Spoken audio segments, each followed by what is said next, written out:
Hello, BookTube. It's Wednesday, and that means Epic Comic Book Wednesday, when Michael K Vaughan and I combine the forces of Stately Vaughan Manor and Hyde Cottage to talk about the comic books on which we have wasted our youths. And it started out as a feature on Michael's channel alone. He was going to go through, in those innocent days when he was non-molested, he was going to go through his epic collection of Marvel reprint volumes. And we've largely stuck to that, but I horned my way in and said, hey, let's do a lot. Let's do this. Yeah, that's fun. Uh, and as a result, because I horned my way in, he gets to choose what we'll talk about every week. And that has led to some problems. Because the instances in which Michael K. Vaughan's taste does not exactly align with my own are the instances in which his taste is wrong. And we're on the borderline today. Today is a borderline case. Today we're talking about Swamp Thing. DC Comics' Swamp Thing. That was a horror title created by Len Wein with artwork by Bernie Wrightson. And there you've got a problem right away. Len Wein was never an author who's done, a comic book writer who's done much for me. And I am probably the only person in the world who does not go into ecstasies over Bernie Wrightson's artwork. I just don't do it. It was a horror title to begin with. That original Man-Thing was a horror title to begin with. And I don't get it. Michael loves horror titles. And he loves monster comics. And I've never been a big fan of either one of those. Not at all. Horror has always struck me as completely pointless. And monsters are the things that the heroes beat. Having them as the hero themselves or as the focal point that you're supposed to cheer on, I never understood it. But DC Comics had this property and thought, back in the early days, 50 years ago, they thought maybe we could make something of this on the big screen. So they made a Swamp Thing movie with Adrienne Barbeau. And since they had the costumes and the prosthetics and the sets, they made a Swamp Thing TV show. He's on your side. Swamp Thing, the series. Don't be fooled by this poster. The series actually looked terrible. Absolutely terrible. Just a guy in a gigantic carrot costume. And it was also leaden and preachy. It was that early generation of television and attempts to do superhero shows that just didn't work. It just didn't work. There were a whole bunch of examples that I could go through that just didn't work. Ken Olant starred in most of them. But around that time, DC Comics decided to revive Swamp Thing as a comic book. And they brought in Alan Moore, who's a name that's come up a lot on Epic Comic Book Wednesday and also off Epic Comic Book Wednesday. Matthew at Mayberry Book Club and I have talked about a number of graphic novels, and a few of them have been written by Alan Moore. And Alan Moore is a genius, but he is also an adolescent. Most of the parts of his creative being were arrested at around age 13. So there's a sexual element, but there are all sorts of really heavy-handed moments where he and all the other arrested 13-year-olds are looking at that moment and saying, that's so cool. Or lines that are tossed off that he thinks, the 13-year-old in him thinks, are just the coolest thing in the world. And they get repeated over and over again. When are you going to understand? I'm not locked in here with you. You're locked in here with me. Oh, man. Now, in Alan Moore's defense, the apotheosis of that kind of arrested 13-year-old hammy sense of dramatics was a book called The Killing Joke, which, in his own defense, even Alan Moore has disowned. I'm sure that Michael and I will get to The Killing Joke in due time. I'm sure that we will. But he has taken mercy on me today by just talking about Swamp Thing, who had a whole bunch of collected volumes. And there you can tell right away that DC Comics knows what they've got in Alan Moore, because they give his name very prominent space on the covers of these trade paperbacks. Very prominent space for two reasons. One, because they know that Alan Moore is really popular. And two, because they are dead set on keeping Alan Moore's revision of Swamp Thing out of his financial hands. They're perfectly willing to make him a wealthy man, but they will not sign over anything to him and make him an extremely wealthy man. Alan Moore came onto the book, the saga of the Swamp Thing, and did two things. He did two things that weird the weird comic book geniuses of the 80s and early 90s always did. The first thing they do is to neatly tie up all of the continuity that came before them, that a whole bunch of really talented men and women labored over. Doesn't matter. First thing they're going to do is take care of all of that, and then the second, the big thing they're going to do, is hard reboot the character. I mean, and by hard reboot, I don't just mean retooling the costume. I mean retooling everything. Go down to the joists and basics of the character and rework it from the ground up. You see this everywhere. Practically everywhere. Big example that isn't Marvel, of course, is John Byrne for Superman. Rework the character completely. So take the character. In Superman's case, the act of wrapping up all the loose ends was to take a long break where no Superman comics were published for the first time in 60 years. And then rework the character from the ground up. In John Byrne's case, by reducing Superman's power levels to Luke Cage on a really good day. But it happens all over the comic book spectrum as well. Frank Miller takes over Daredevil. He wraps up the plot line that had been going on, and then he does a hard reboot of the character, where the character had been Matt Murdock as a teenage boy, is struck by a vial of radioactive goop, and it renders him blind, but it super heightens the rest of his senses and gives him a radar sense. And he becomes a blind superhero. Frank Miller gets a hold of the character, and suddenly that ability, I guess, is inborn in all of us, and Matt Murdock needed to be mystically taught by a group of monks that are warrior monks that all have one-word names, and one of them finds him and teaches him how to reach into the essence of being Daredevil or whatnot.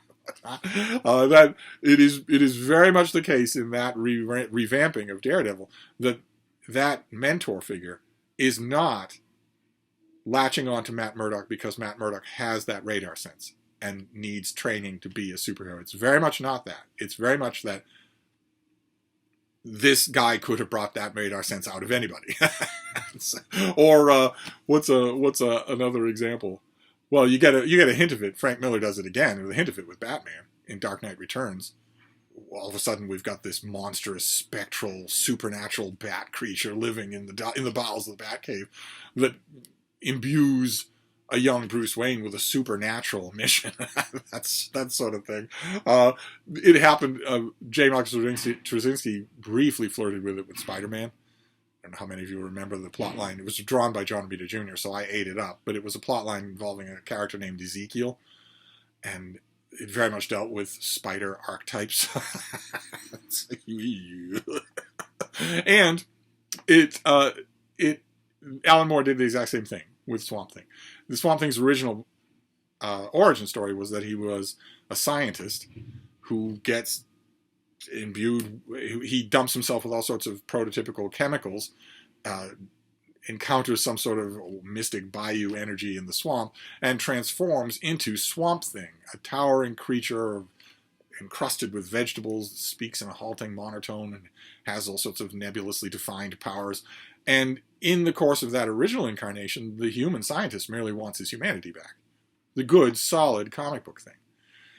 Not so when Alan Moore took over. When Alan Moore took over, he made quick work of that origin story and instead said that original human scientist died in the swamp, and the swamp created Swamp Thing and imbued him with the spirit of an elemental, an earth elemental. So who is he? No idea. Why would he care about anything that he's even remotely human? No idea. Why would he fall in love with a human woman and marry her? If he's a trapped human scientist inside all that muck, well, then it's understandable. If not, then not. But it allowed Alan Moore to take the comic in wildly a weird combination of Alan Moore style science fiction and horror. So this became very different from the Bernie Wrightson era of Swamp Thing. And the art was by Steve Bissette. And again, fans are going to say that they love this stuff. And I understand that because in a way, there's page design that is pretty good. This artist has never done it for me because this is what his people look like. It's just wrong. There's nothing about those proportions that's right or that goes with a comic book at all. He also has a thing about teeth. All of his characters, including Swamp Thing, that is not Swamp Thing, that's the Floronic Man, but all of his characters have these needly teeth that are, sometimes when they're smiling, I don't know at random if I can find you a panel that will show it, but sometimes when they're smiling or when they're grimacing, you can literally see every tooth in their head, not just the ones in front where you would be able to see them. And Bissett manages to put teeth even in close-ups. They're just something about teeth. He just has a fascination with them.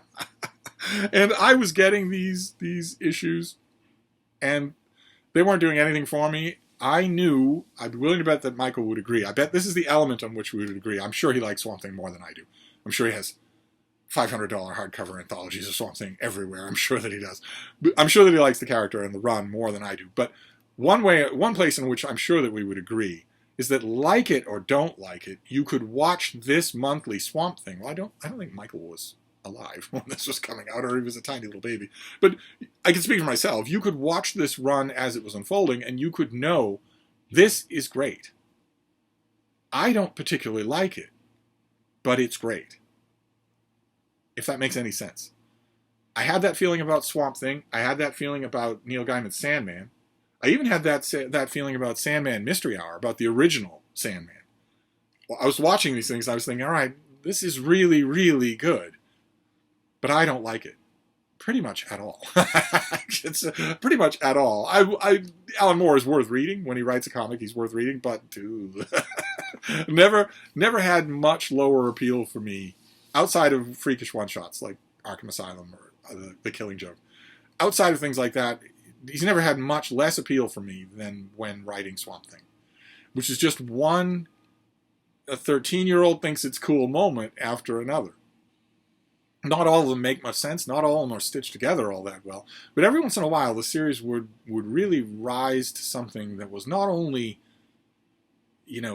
look, guys, how weird I am, but also genuinely strange, genuinely thought-provokingly strange. There's one particular sequence. Those of you who know your Alan Moore Swamp Thing will probably be there ahead of me. There's one particular sequence. You might be wondering if Swamp Thing is 7 foot tall and only nominally human and is covered in barnacles and vines and swamps and living plants and whatnot, and he had a girlfriend, well, how could they be husband and wife? How would that actually work?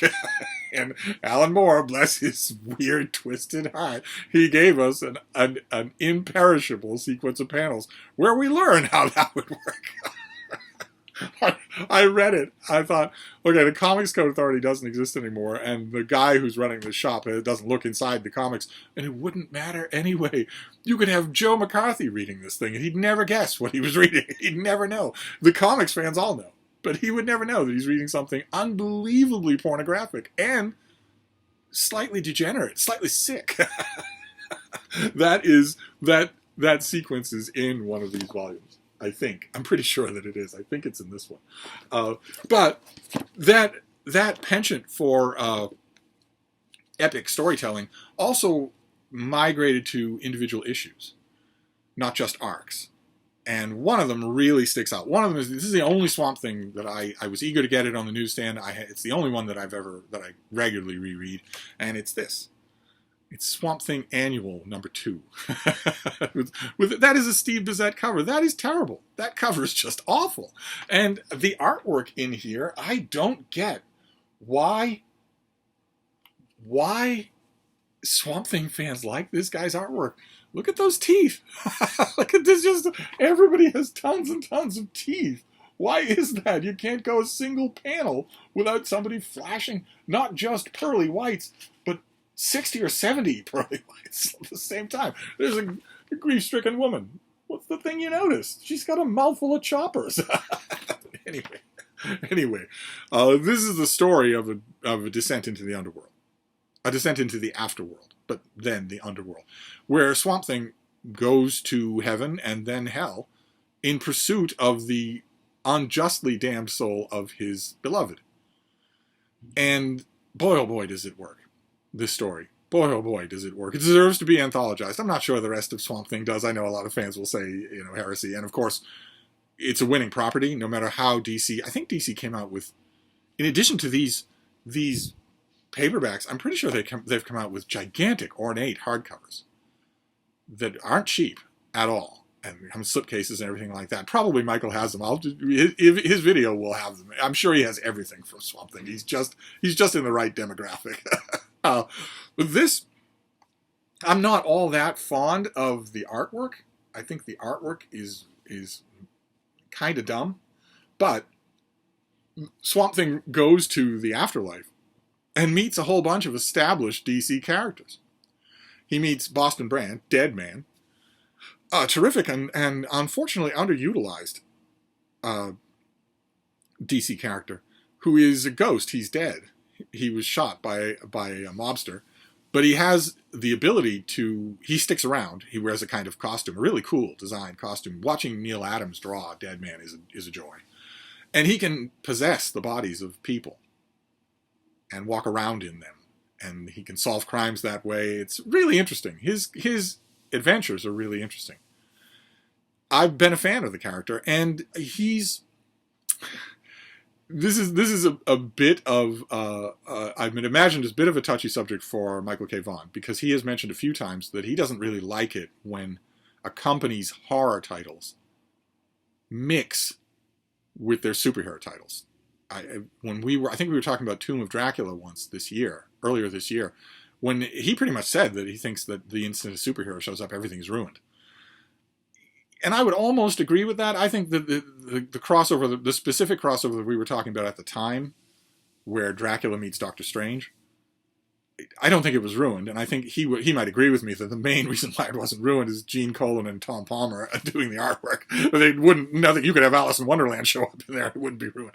But I might agree with him that you really shouldn't mix those two, except for this issue.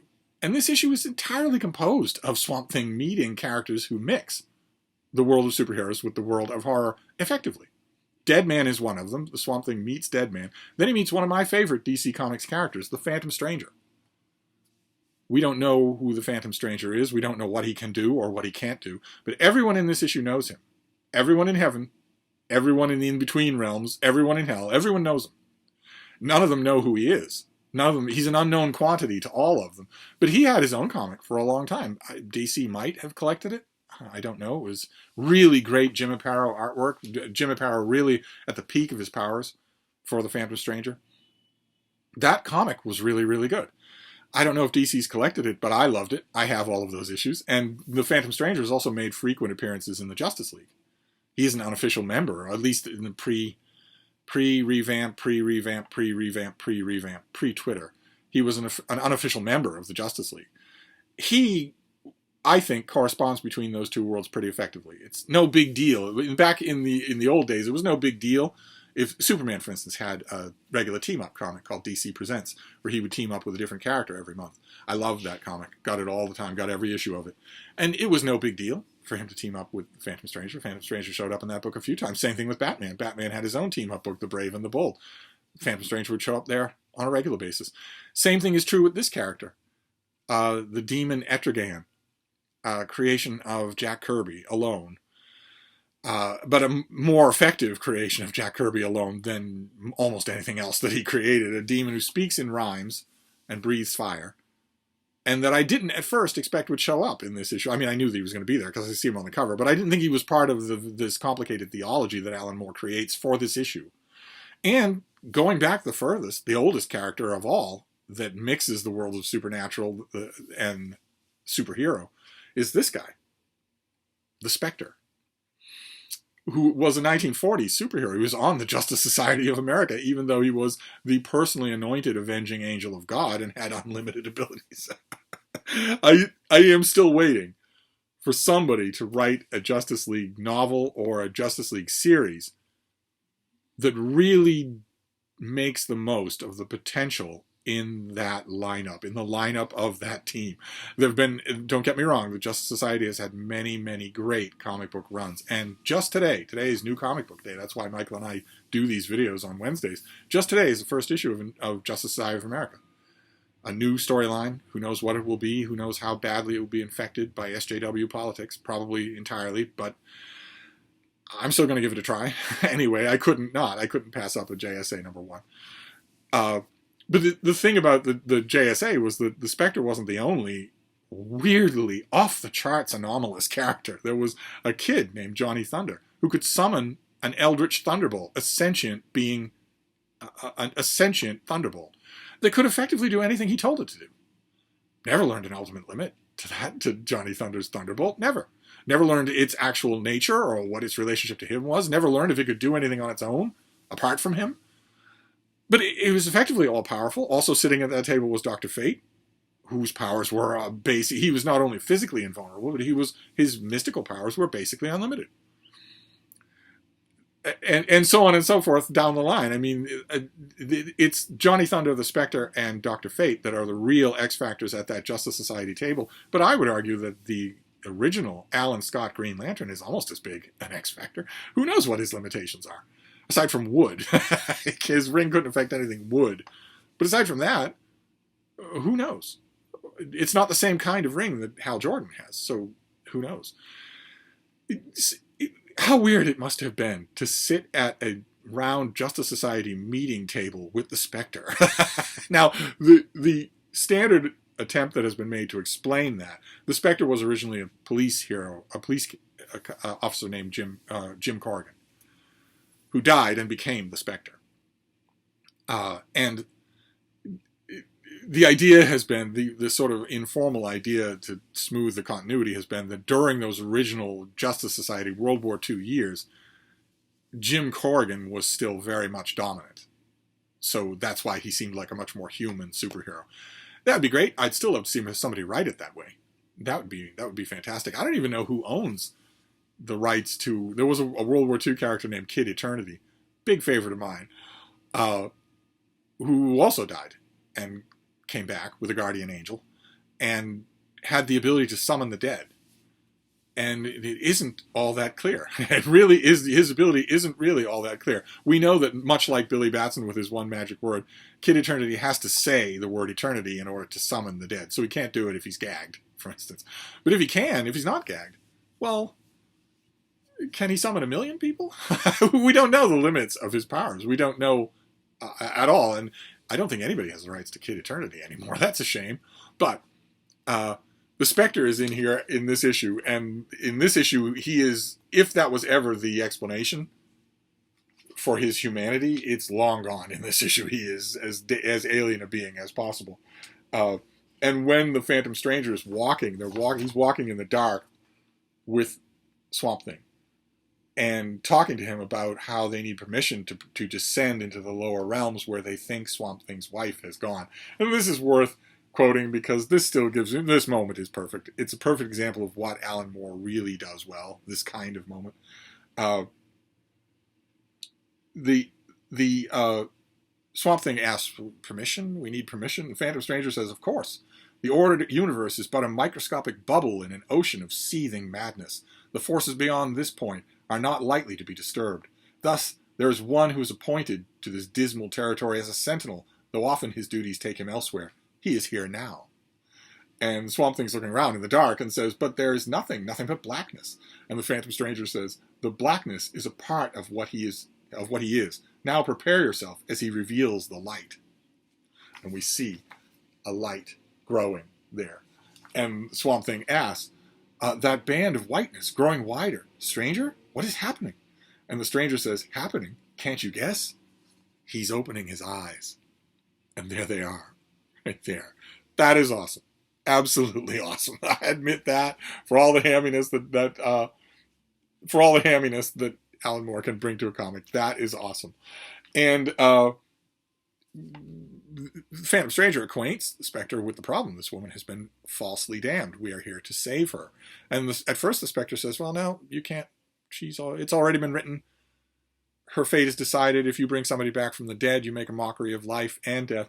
And the Phantom Stranger says, no? Well, then what about Jim Corrigan? And the Spectre laughs. First he stares, and then he laughs, and he says, your cleverness has not dimmed, stranger, nor your impudence. Of all the presences, you are always my favorite. You may pass. That is awesome. That moment is awesome. And then the only thing that we have to talk about to wrap this up, these comic book videos always go long, is that well, I mentioned revamps and revamps and revamps and revamps. Unfortunately, comic book companies now do this regularly, thanks to Crisis on Infinite Earths, which Michael K. Vaughan and I are going to do a whammy of a double episode on someday. Thanks to that, they do revamps and revamps and revamps all the time. One of the biggest and most seismic of those in recent years was a thing called New 52, in which the DC universe, the continuity was wiped out and then restarted. I think disastrously. I think almost nothing good came out of New 52. We'll be talking about that as well. But the Swamp Thing wasn't immune. He got New 52 volumes that I naturally wanted to see if they were going to be any good, if they were going to be any different. There was very much an attempt made to keep the horror aspects, the macabre, never know what's going to happen, unpredictability. But it largely wasn't good, any more than most New 52 titles were largely not good. But where the Swamp Thing is now, I have no idea. Michael will probably know better. He'll probably cover that in his own video. I don't know where the character is now. I have no idea where he stands in DC continuity, or whether or not, ironically enough, he has been retconned. Has Alan Moore's Swamp Thing been retconned? Could easily be. I really don't pay that much attention. So that is your Epic Comic Book Wednesday for today. It's Swamp Thing. He was never going to get just wide-eyed bouncing up and down piles of glee from me, because he doesn't wear his underpants on the outside. Because he's not a superhero. He's not a superhero. He's not from Krypton. He's a swamp creature. He's not morally ambiguous, but it's really not good enough. I want a superhero in my comic books, but I was still willing to read it. Alan Moore's Swamp Thing is rightly regarded as a landmark of comic book storytelling. It just didn't work for me any more than Neil Gaiman's Sandman, or probably a dozen other examples that I could come up with.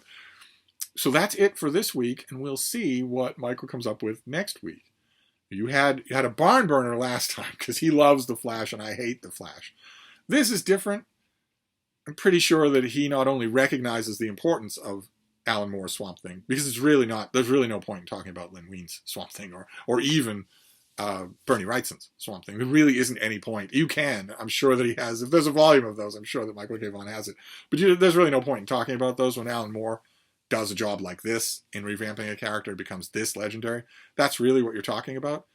And I'm sure that Michael K. Vaughan acknowledges that this is a seminal run on a comic book character, but he probably also loves it.